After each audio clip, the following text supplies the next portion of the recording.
Halo semuanya, bertemu lagi dengan saya Asisifa Maisara dari kelas 12 IPS, yang mana pada video kali ini saya akan menampilkan sebuah materi yaitu tentang konflik yang ada di Asia Timur.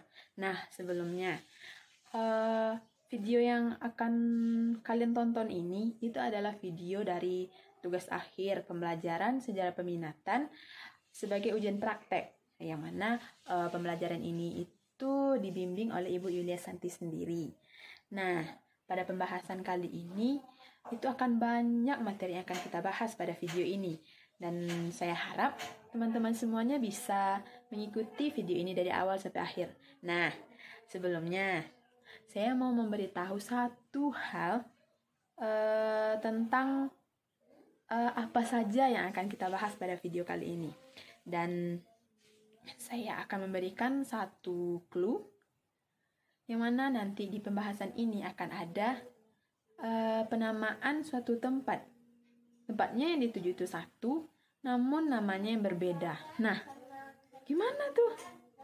Nah, untuk mengatasi rasa penasaran kita, kalian semua pasti penasaran kan? Jadi, pada video kali ini, saya akan menampilkan penjelasan-penjelasan terkait hal tersebut. Dan saya harap teman-teman semuanya bisa menikmati videonya dari awal sampai akhir. Oke, see you next time. Serangkaian peristiwa telah terjadi beberapa tahun yang lalu, yaitu peristiwa di mana Cina dan Jepang berusaha untuk mengklaim hak mereka atas Kepulauan Senkaku, yang mana kepulauan ini terletak di sebelah tenggara Laut Cina Timur. Kepulauan Senkaku adalah kepulauan kecil tak berpenghuni yang terletak 175 km dari utara Pulau Oshigaki di prefektur Okinawa, 190 km dari timur laut Taiwan, dan 420 km dari Cina Timur. Alasan yang membuat terjadinya perebutan ini bukanlah karena sumber daya alam yang ada pada 5 gugus kepulauan ini, melainkan jalur menuju wilayah ini yang memiliki banyak sumber daya alam seperti minyak. Wilayah ini juga mengalami klaim yang sangat sengit, karena 5 gugus pulau ini tidak memiliki penghuni dan tanahnya juga tidak memiliki potensi. Cina mengklaim atas kepulauan ini atas dasar ditemukannya oleh warga Cina pada masa dinasti Ming pada 1600-an. Selain itu, pada 1893, ada masyarakat Cina yang menginjakkan kaki di kepulauan tersebut untuk mencari obat-obat herbal, yaitu pada masa dinasti Qing. Alasan tidak berpenghuninya kepulauan ini membuat Jepang terlebih dahulu secara historis melakukan penyelidikan secara legal. Jepang menyatakan bahwa Senkaku telah memasuki administrasi Okinawa. Namun, Cina tetap mengklaim bahwa penyidikan yang telah dilakukan oleh Jepang itu adalah salah. Kompetisi perebutan wilayah ini seolah-olah juga menjadi kompetisi pertumbuhan ekonomi dan kekuatan kedua negara.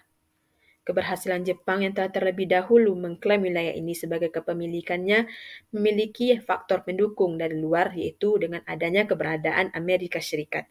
Seperti yang kita ketahui, Amerika Serikat memberikan Jepang bantuan senjata yang meningkatkan persenjataan dan kekuatan dari negara tersebut. Hal ini bertahan cukup lama, sampai Cina akhirnya tumbuh menjadi negara dengan kekuatan besar yang siap bersaing kembali untuk memperebutkan kembali wilayah tersebut. Jepang memiliki sengketa teritorial dengan Korea Selatan dalam wilayah Lin Korprok. Wilayah ini diklaim oleh kedua negara karena memang keduanya menganggap bahwa wilayah ini adalah wilayah administrasi negaranya. Bahkan, kedua negara ini menamai kepulauan ini dengan nama yang berbeda walaupun yang ditujunya adalah sama. Jepang menamai pulau ini dengan sebutan Takeshima, sedangkan Korea Selatan mengklaim kepulauan ini dengan nama Pulau Dokdo. Klaim Korea Selatan didasarkan atas dokumen yang sudah ada sejak pada abad ke-8. Dari dokumen yang ada disebutkan bahwa Korea Selatan telah membangun pangkalan persenjataan dan pelabuhan di wilayah ini. Korea Selatan juga menyatakan klaim atas Lin Korprok ini dengan menunjukkan bukti kesejarahan yang menunjukkan bahwa wilayah ini merupakan bagian dari Korea Selatan dari dinasti Joseon, yang sebelumnya juga merupakan kepemilikan dari Goryeo. Klaim Jepang atas kepulauan ini atau Takeshima ini adalah dengan adanya pendudukan warga Jepang di Lincoln sejak tahun 1650 yang menjadi bukti bahwa Takeshima adalah wilayah Jepang. Di samping itu dikatakan masih banyak lagi bukti yang mendukung klaim tersebut, yaitu dokumen-dokumen yang dikeluarkan pada 1900-an. Pada awal abad 20-an, wilayah ini dijadikan oleh Jepang sebagai tempat untuk mencari makanan dengan berburu. Kedua negara tidak ada yang ingin mengalah dan kembali menyatakan bahwa pendapat dari mereka itu adalah benar. Jepang tetap menganggap bahwa itu adalah wilayah administrasinya, dan Korea Selatan juga menganggap bahwa Pulau Dokdo adalah wilayah administrasinya. Klaim keduanya berlangsung sampai sekarang. Klaim kedua atas wilayah ini terlihat tidak terlalu menimbulkan konflik atau ketegangan di wilayah Asia Timur. Hal ini karena tidak ada negara dengan kekuatan besar yang ikut campur dalam konflik ini.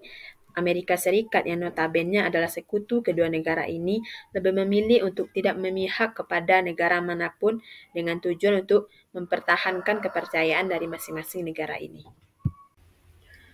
Kegagalan reunifikasi Korea karena keegoisan pemimpin dan ikut campur tangan negara besar. Keegoisan yang dimaksud adalah ketidakmauan negara dalam mengendurkan rasa toleransi antar negara. Alasan yang diberikan oleh kedua negara karena tidak ingin penyerahan negara karena ideologi yang berbeda, walaupun ideologi yang dianut adalah ideologi yang dibawa oleh negara lain. Keegoisan lainnya adalah karena ketidakbukaan kedua negara dalam kerjasama.